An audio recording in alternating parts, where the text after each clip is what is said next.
Cher public, nous vous invitons à prendre place confortablement et à fermer la sonnerie de votre téléphone cellulaire. En cas d'incident, veuillez repérer les sorties de secours les plus près de vous. Bon divertissement. 1, 2, 1, 2. OK, c'est bon, on peut y aller. Sophie Durocher. Elle met en scène les arts, la culture et la société. Une représentation pas comme les autres. Sophie Durocher. Bonjour tout le monde, j'espère que vous allez bien. On a toute une émission pour vous. On va débattre du genre versus le sexe, le ressenti versus la biologie. On va parler aussi de quelque chose de très, très, très particulier. Une prière et une séparation homme-femme, ça a eu lieu à cause du Ramadan. Ça a eu lieu la semaine dernière dans un collège public ici même au Québec.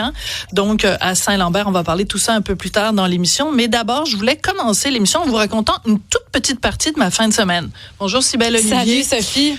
Samedi, il faisait beau. Faisait beau. Oui, on pouvait plus. Alors, avec Monsieur Martineau, on est allé se promener dans le Vieux. Oui. Puis tu sais, t'as la rue Saint-Paul. C'est beau, la rue Saint-Paul. Très beau. Puis là, après, ça arrive à la plage Jacques-Cartier. C'est beau, la plage Jacques-Cartier. Puis en plus, c'est rempli de touristes. Il y a beaucoup, beaucoup de touristes. Leur premier point d'arrivée avec le Québec, c'est Montréal. Leur premier point d'arrivée à Montréal, c'est le Vieux-Montréal. Puis leur premier point d'arrivée avec le Vieux-Montréal, c'est la plage Jacques-Cartier. Fait que tu dis, hey, t'es la ville de Montréal, toi. Tu t'arranges que ça soit spick and span. Ouais. Que ce soit beau, que ce soit propre, qu'on soit accueillant. Alors, j'ai filmé.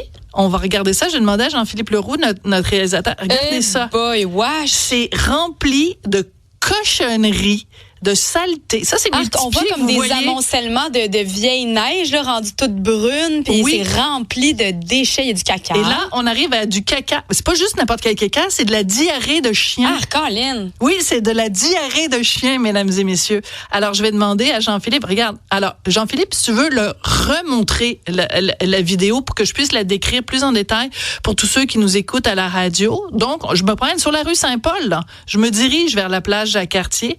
Il y a de l'eau fondue. On comprend que c'est la fonte des neiges, mais c'est rempli de paquets de cigarettes, de mégots, de caca de chiens, de saleté. Je peux pas croire. Et où l'escouade de la propreté? Mais c'est ça partout, en passant. On a reçu des photos, nous aussi, plus tôt aujourd'hui. Il y a des collègues qui en ont pris en photo. Les cacas, je veux dire, c'est un fléau, là. C'est partout. C'est tous les cacas qui n'ont pas été ramassés pendant l'hiver. Mais Cybèle, je le sais qu'il y en a partout. Mais la raison pour laquelle ça me choque encore plus, c'est que c'est la fenêtre, c'est la vitrine de Montréal pour les touristes. Et quand je dis touristes, ça veut pas dire simplement des gens qui viennent de l'étranger. Tu viens de Chicoutimi passer la fin de semaine à Montréal, t'es un touriste.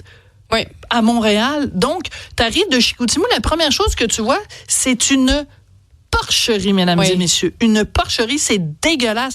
Je me promenais dans les rues du Vieux-Montréal, j'avais honte.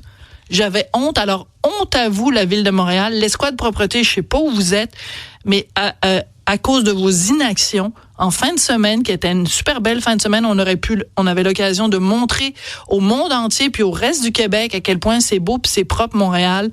Mais c'est ça chaque année. Gros fail. Ben oui, c'est justement si c'est comme ça chaque année, améliorez-vous d'une année à l'autre. Peut-être que M. Rabouin, qui vient d'être élu à la tête du parti Projet Montréal, peut-être que si jamais il est élu, il pourrait travailler là-dessus. Va falloir qu'il aille rabouiner fort dans les coins pour aller nettoyer ça.